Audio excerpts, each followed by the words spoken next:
દરેક insurance policy છે એનું બેનિફિટ ઇલ્યુસ્ટ્રેશન ટેબલ આવે. બેનિફિટ ઇલ્યુસ્ટ્રેશન ટેબલમાં તમને 3 ભાગમાં બતાવવામાં આવ્યું હશે.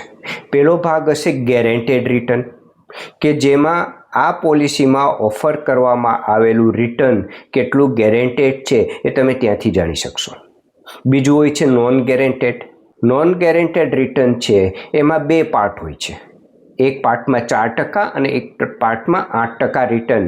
તમારા ઇન્વેસ્ટમેન્ટ ઉપર 4% રિટર્ન મળ્યું હોય તો તમને કેટલા પૈસા પાછા મળશે, અને તમારા ઇન્વેસ્ટમેન્ટ ઉપર 8% રિટર્ન જનરેટ થાય તો તમને કેટલા પૈસા મળશે. અને ત્રીજો પોર્શન હોય છે મેચ્યોરિટી બેનિફિટ અને ડેથ બેનિફિટ. તો એમાં પણ 2 રીતે બતાવવામાં હોય. નોન ગેરંટેડ હોય તો 4% પ્રમાણે કેટલું મેચ્યોરિટી બેનિફિટ મળશે અને 8% પ્રમાણે કેટલો મળશે. અને છેલ્લું હોય છે ડેથ બેનિફિટ, કે ડેથ બેનિફિટ કેટલું મળશે.